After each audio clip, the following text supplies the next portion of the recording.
Welcome to Charts Today. My name is David Linton, and today's edition for Thursday, the 4th of May, comes to you from London. And we start by looking at the dollar index, and a really big jump here in the dollar yesterday, just at the end of the day on the Fed announcement. But we're pulling back very sharply just right now, so we are just seeing that volatility creeping in. But interestingly, we are above the cloud on the short term now, and that has activated this target back to 99.97, so let's say 100. So dollar index is recovering a little bit, but when you look at it in the daily chart, it's not really showing up. Long term still bullish, but it really is a sideways move.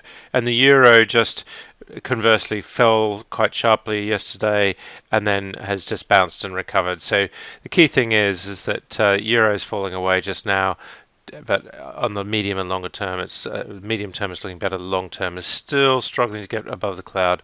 We've got to break this 113 level really for the euro to be out of the woods, and we've got these downside targets hanging over us.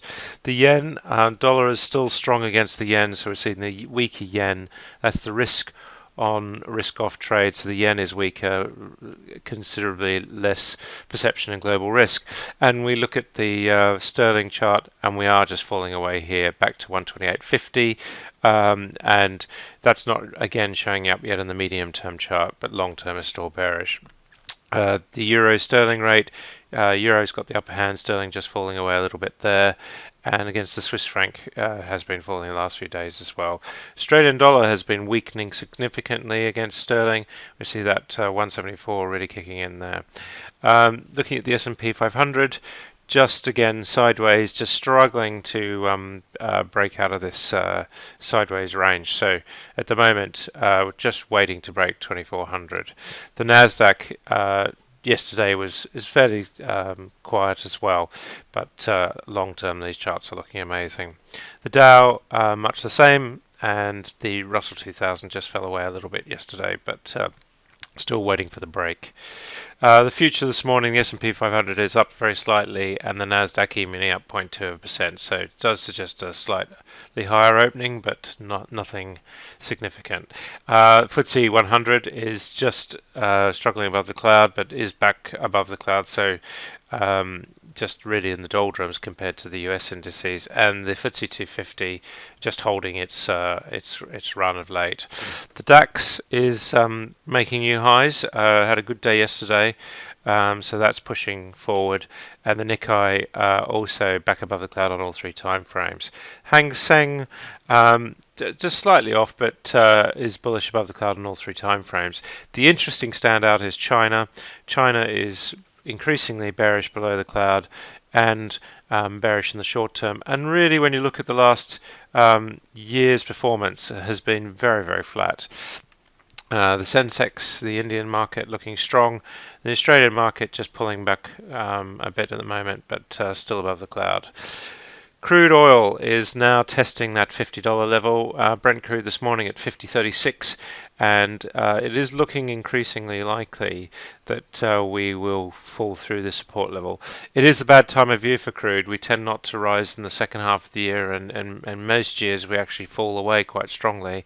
So the key fact that we failed to make a new high and we're looking to go lower says it all, and we do have these downside targets, about 2% activated there, so that's quite key.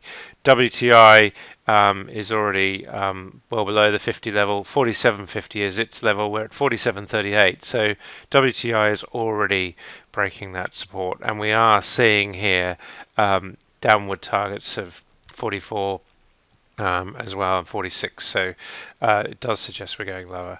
US nat gas just holding on to that 320s, seems to be pricing at around 320s for a very long time, so that's quite key. The big story is gold. Gold really has fallen away strongly yesterday. Once we broke that 250 level, that was the level we told you to watch. Once we broke that 250 level, we had a really big fall away. That was a big down day, and we're seeing here the big down week. Now, gold last year did actually, around this time, early May, for a few weeks, did fall quite heavily. So and then recovered sharply. So we can see that happen. We are still bullish on the long and medium term charts on the cloud. On the point and figure, slightly different. We're bearish. We're just on this resistance line, hitting resistance. So until we break these lines, that's going to be the key. We do have a downside target of 1232. And we're nearly there. We've fallen very, very quickly to get to that level. Take a look at the 1 minute chart for if you're trading gold for a heads up. Looking at silver, bearish as well, and here the medium term chart is through, so silver not looking as good, and that might be a leader for gold, but will be worth watching.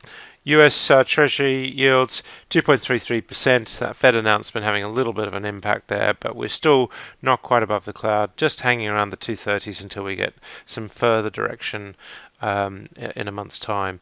Apple up fairly strongly, but it'd be interesting to see how they take on board the results. Google up very strongly. Again, results there, so quite key, but making new highs. Amazon strong above the cloud in all three. Facebook announcing results after closing last night. Will be interesting to see how they open today. And Microsoft still holding its position as well.